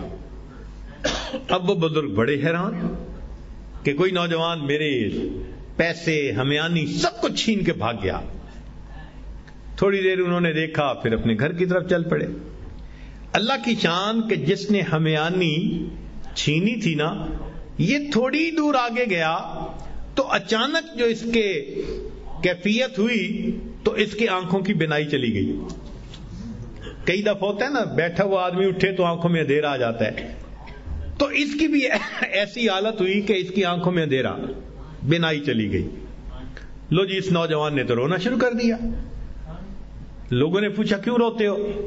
کہنے لگا کہ میں نے ایک بندے کا تھیلا چھینا, پیسے چھینے, مجھے لگتا ہے اس نے بد دعا کی, اللہ نے میری بینائی چھین لی. ان کا بھئی وہ بندے وہ کہاں ہے؟ کہنے لگا فلاں حجام کی دکان کے قریب. انہوں نے کہا ہم تمہیں لے جاتے ہیں اور ہم وہاں اعلان کرتے ہیں, اگر وہ وہاں ہوں بڑے میاں تو وہ تمہیں معاف کر دے. چنانچہ وہ اس نوجوان کو لے کر وہاں حجام کی دکان کے پاس آئے. حجام سے پوچھا بھئی ایسا بوڑھا آدمی جو تھیلا لے کے گزرتا تھا, اس نے کہا دن میں 5 مرتبہ نماز کے لیے آتے جاتے ہیں, وہ اگلی نماز کے لیے پھر یہیں سے گزریں گے, تم انتظار کرو. سب انتظار میں بیٹھ گئے. اتنے میں وہ بڑے میاں بھی آ گئے. تو جب اس بندے کو بتایا کہ بھئی وہ بڑے میاں آ گئے ہیں, لوگوں نے بھی کہا معاف کر دیں, نوجوان نے بھی کہا پلیز مجھے معاف کر دیں. وہ کہنے لگے میں نے تو اسی وقت ہی معاف کر دیا تھا. بھئی معاف کر دیں. وہ بزرگ کہنے لگے میں نے تو اسی وقت معاف کر دیا تھا. وہ کہیں جی یہ آپ کے سارے پیسے لے کے بھاگ گیا اور آپ کہتے ہیں میں نے اسی وقت معاف کر دیا تھا. وہ کہنے لگے ہاں مجھے خیال آیا تھا جس کی وجہ سے میں نے اسی وقت معاف کر دیا تھا. تو لوگوں نے پوچھا کیا خیال آیا تھا؟ تو وہ بڑے میاں کہنے لگے کہ جب یہ میرا تھیلا لے کے بھاگ گیا تو میرے ذہن میں خیال آیا قیامت کا دن ہوگا اور میں اگر اللہ کے سامنے مقدمہ پیش کروں گا تو اس بندے سے حساب لیا جائے گا, اور جتنی دیر میرے اور اس کے مقدمے کے فیصلے ہونے میں لگے گی, آقا صلی اللہ علیہ وسلم نے فرمایا میں امت کا حساب مکمل ہونے سے پہلے جنت میں نہیں جاؤں گا. تو خیال آیا کہ جتنی دیر میرے مقدمے میں لگے گی, میری وجہ سے میرے آقا صلی اللہ علیہ وسلم کو جنت میں جانے میں دیر لگے گی, میں نے معاف کر دیا, نہ مقدمہ پیش ہوگا نہ میری وجہ سے میرے آقا کو دیر لگے گی. آج ہماری اگر یہ سوچ بن جائے تو ہم ہر ایک کو معاف نہ کر دیں کہ ہماری وجہ سے تو ہمارے آقا کو دیر نہ لگے نا جنت میں جانے میں. اللہ اکبر کبیرہ. رب کریم ہمیں وہ ظرف عطا فرمائے, ہم اللہ کے بندوں کو اللہ کے لیے معاف کر دیں. حضرت اقدس نے حکیم الامت رحمۃ اللہ نے لکھا ہے ایک بندے کی بیوی سے بڑی غلطی ہو گئی تھی, چاہتا طلاق دے دیتا, گھر بھیج دیتا, سزا دیتا. کہنے لگا ندامت ہو رہی ہے اس کو, چلو اللہ کی بندی کو معاف کرتا ہوں. فوت ہوا, اللہ کے حضور پیشی ہوئی, پوچھا کیا لائے؟ کہنے لگا کچھ نہیں لایا. فرمایا تم نے ایک مرتبہ اپنی بیوی کو میری بندی سمجھ کے معاف کر دیا تھا, آج میں بھی تمہیں اپنا بندہ سمجھ کے معاف کر دیتا ہوں. ہم بھی اپنے گھروں میں اپنی بیٹی کو، اپنے بیٹے کو، اپنی بیوی کو، اپنے بھائی کو غلطیاں ہو جاتی ہیں، باتیں ہو جاتی ہیں، تو بجائے دلوں میں کینہ رکھنے کے اور بجائے دلوں کے اندر دشمنی پالنے کے، ہم اللہ کے لیے معاف کرنے کی عادت ڈالیں۔ یہ نبی علیہ الصلوۃ والسلام کی عادت مبارکہ ہے۔ اللہ ہمیں اس سنت پر عمل کرنے کی توفیق عطا فرمائے، اور اس کے بدلے اللہ قیامت کے دن ہمارے قصوروں کو معاف فرما دے۔ میرے دوستو، ہم اس کے زیادہ محتاج ہیں۔ دوسرے نے تو ایک غلطی کی ہوگی اور ہم نے پتہ نہیں اللہ کے کتنے گناہ کیے ہیں۔ اگر ایک غلطی کو معاف کرنے پہ وہ پروردگار سب گناہوں کو معاف کر دے تو سستا سودا ہے۔ اس لیے جب بھی کوئی معافی مانگے یا نہ بھی مانگے، اللہ کی رضا کے لیے اللہ کے بندوں کو معاف کر دیا کرو۔ اللہ تعالی ہمیں اس صفت کے ساتھ بقیہ زندگی گزارنے کی توفیق عطا فرمائے۔ وآخر دعوانا ان الحمد للہ رب العالمین۔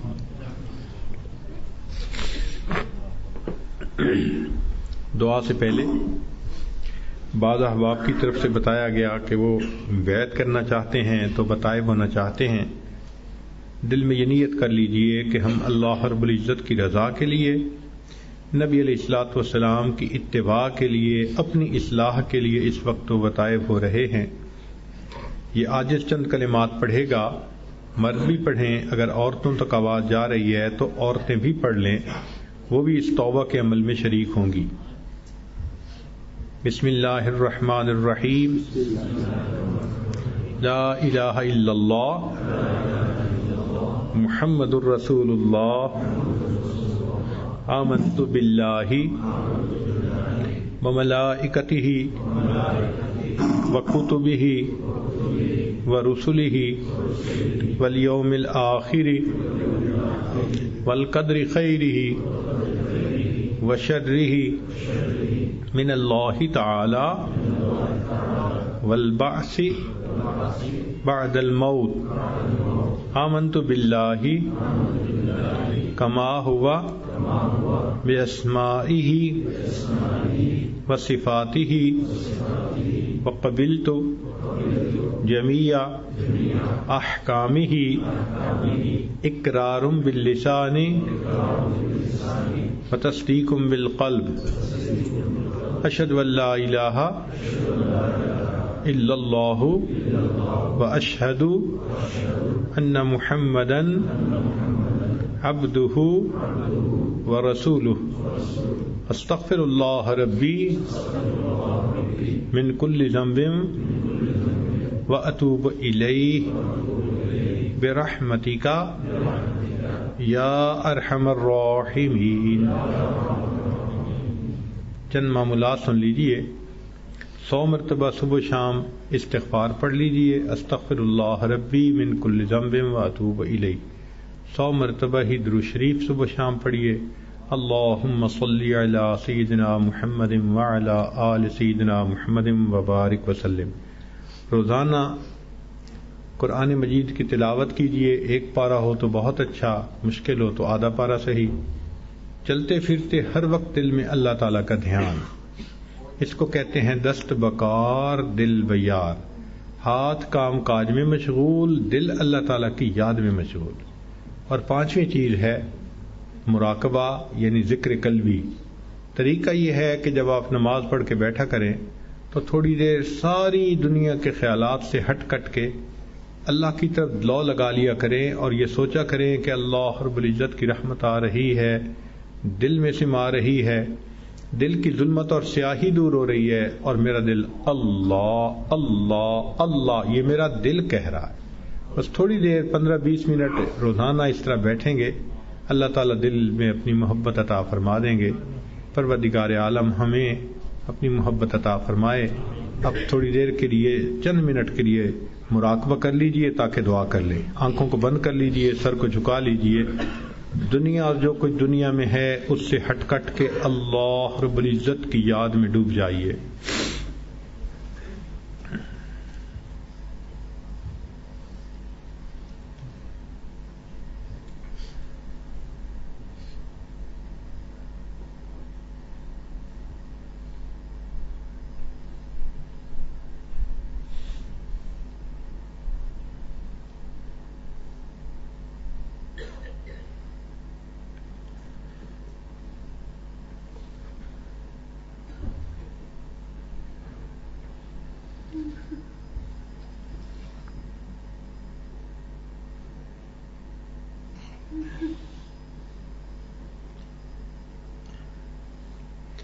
عشق خدا یارو نار غضب دی تے ویکھو قسمت وچ ونج پئی ہاں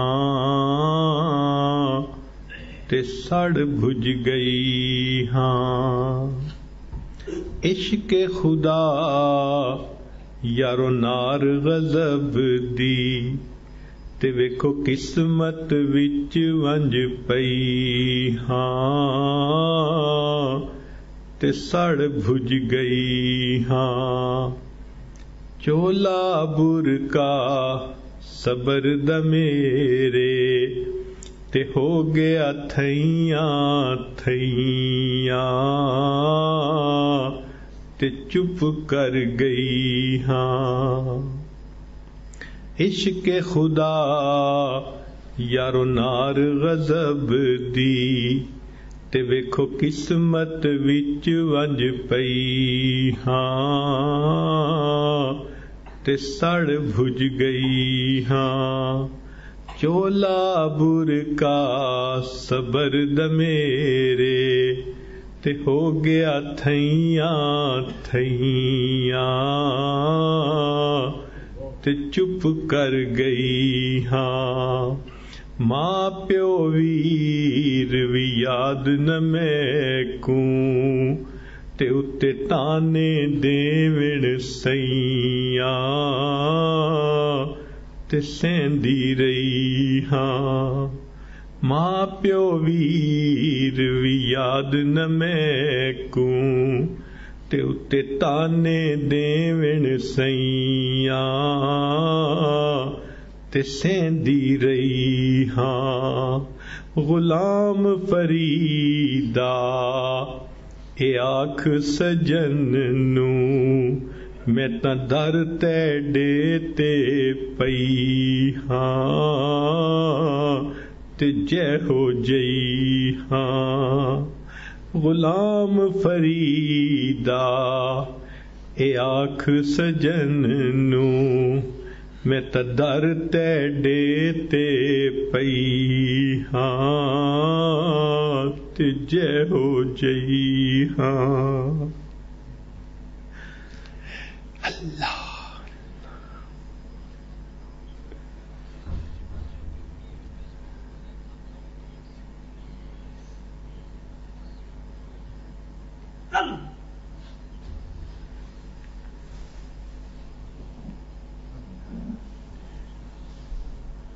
لا الہ الا اللہ محمد رسول اللہ. دعا کر لیجیے.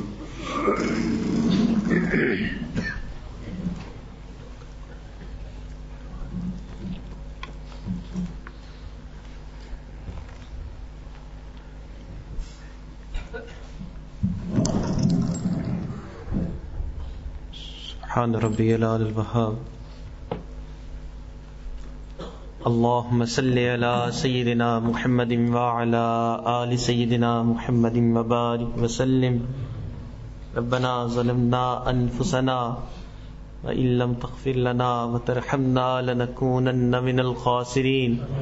اے اللہ ہم آپ کے عاجز مسکین بندے ہیں، اللہ ہمارے گناہوں کو معاف فرما، ہماری خطاؤں سے درگزر فرما، ہمارے عیبوں کی پردہ پوشی فرما.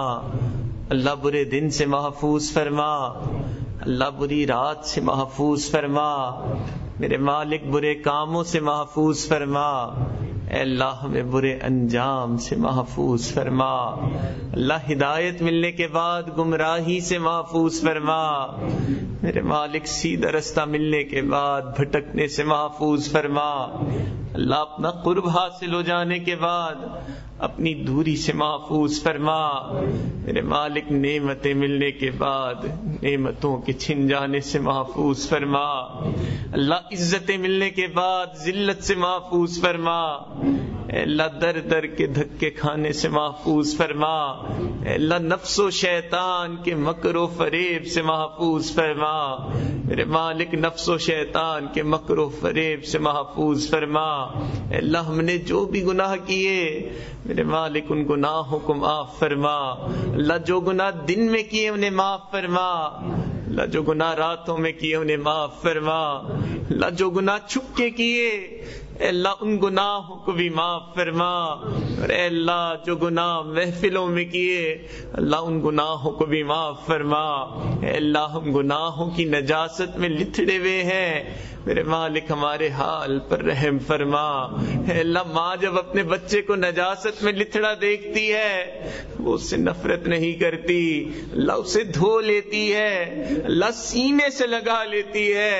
اے اللہ ہم بھی گناہوں کی نجاست میں لتھڑے ہوئے ہیں، میرے مالک آپ بھی ہم سے نفرت نہ فرمائیں، اللہ ہمیں دھو دیجئے، اللہ اپنے مقبول بندوں میں شامل فرما لیجئے۔ میرے مالک ہمارے گناہوں کی نحوست کی وجہ سے ہمیں اپنے در سے دور نہ فرما، اللہ ہمارے گناہوں کی نحوست کی وجہ سے میرے مالک ہمیں اپنے دین سے دور نہ فرما، اللہ اپنی رحمت کا معاملہ فرما۔ اے اللہ آپ نے خود قرآن پاک میں ارشاد فرمایا وَأَمَّا السَّائِلَ فَلَا تَنْهَرْ، اور تم سوالی کو جھڑکی نہ دو۔ اللہ ہم جیسے کمزوروں کو حکم ہے کہ سوالی کو جھڑکی نہیں دینی، تو اللہ ہم بھی تو آپ کے در کے سوالی ہیں، میرے مالک ہمیں بھی جھڑکی نہ دیجیے۔ اللہ ہماری دعاؤں کو پھٹے ہوئے کپڑے کی مانند ہمارے منہ پر نہ لوٹا، میرے مالک اٹھے ہوئے ہاتھوں کی لاج فرما، اے اللہ اٹھے ہوئے ہاتھوں کی لاج فرما۔ اے اللہ جیسا آپ ہمیں دیکھنا چاہتے ہیں میرے مالک ہمیں ویسا بننے کی توفیق نصیب فرما، اللہ جس طرح آپ ہم سے راضی ہوتے ہیں اے اللہ ہمیں ویسا بننے کی توفیق نصیب فرما۔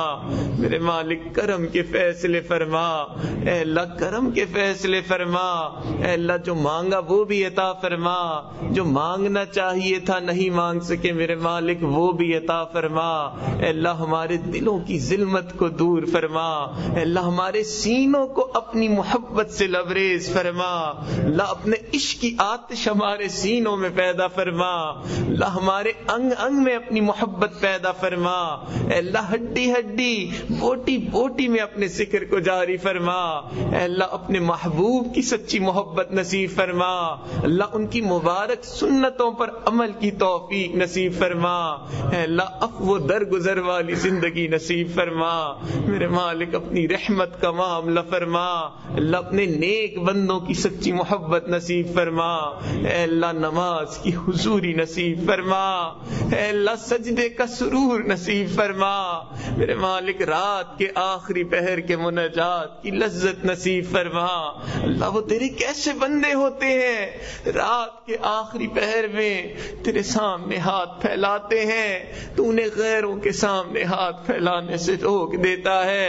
اللہ وہ تیرے کیسے بندے ہوتے ہیں رات کے آخری پہر میں تیرے سامنے محبت بھرے سجدے کرتے ہیں، اے اللہ تو ان کے تذکرے اپنے فرشتوں میں کرتا ہے، میرے مالک ہمیں بھی ان میں شامل فرما، اے اللہ ہمیں بھی ان میں شامل فرما، اے اللہ کرم کے فیصلے فرما، اے اللہ کوئی کسی اور در سے خالی ہاتھ اٹھ جائے تو اس پہ کوئی حسرت نہیں، اللہ حسرت تو اس پر ہے جو یہاں آپ کے در پہ آیا اور یہاں سے بھی خالی ہاتھ لوٹ گیا، میرے مالک خالی ہاتھ اٹھنے سے محفوظ فرما، اللہ خالی ہاتھ اٹھنے سے محفوظ فرما، اے اللہ آپ کے تو ہمارے جیسے اربوں خربوں ہیں، میرے مالک ہمارا آپ کے سوا کوئی نہیں، اللہ آپ کے تو ہمارے جیسے اربوں خربوں، اللہ ہمارا آپ کے سوا کوئی نہیں، اللہ رحمت کا معاملہ فرما، میرے مالک دور بیٹھی مستورات ان دعاؤں پہ آمین کہہ رہی ہیں، اے اللہ ان کو بھی ان دعاؤں میں شامل فرما، اے اللہ وہ اپنے دل کا غم کس کے سامنے بیان کریں، اے اللہ کوئی اور نہیں جو دلوں کے غم کو دور کرتا ہے، میرے مالک دلوں کے غموں کو دور فرما، اے اللہ اٹھے ہوئے ہاتھوں کو قبول فرما، اے اللہ اٹھے ہوئے ہاتھوں کو قبول فرما، اللہ آنے والے وقت کو گزرے ہوئے وقت سے بہتر فرما، اللہ آنے والی زندگی کو گزری ہوئی زندگی کا کفارہ بنا، اے اللہ آنے والی زندگی کو گزری ہوئی زندگی کا کفارہ بنا، اے اللہ قیامت کے دن کو زندگی کا خوشیوں بھرا دن بنا، اے اللہ آپ کے محبوب نے فرمایا قیامت کے دن کچھ ایسے خوش قسمت لوگ ہوں گے کہ جب وہ اپنی قبروں سے اٹھیں گے اللہ انہیں دیکھ کر مسکرائیں گے اور وہ اللہ کو دیکھ کر مسکرائیں گے. اے میرے مالک ہمیں بھی ان میں شامل فرما, اے اللہ ہمیں بھی ان میں شامل فرما, اے اللہ کرم کے فیصلے فرما, اے اللہ ہمارے عزیز اقارب رشتہ دار مشائخ اساتذہ والدین جو بھی اس دنیا سے فوت ہو چکے ہیں اللہ ان سب کی مغفرت فرما. میرے مالک جن کی مغفرت فرما دی اپنے قرب کے اعلیٰ درجات نصیب فرما. اے اللہ ہمیں بار بار اپنے گھر کا دیدار نصیب فرما. اللہ اپنے پیارے محبوب کے در کی حاضری نصیب فرما. ربنا تقبل منا انك انت السميع العليم تب علينا انك انت التواب الرحيم. وصلى الله تعالى على حبيبه سيدنا محمد وعلى آله واصحابه اجمعين برحمتك يا ارحم الراحمين.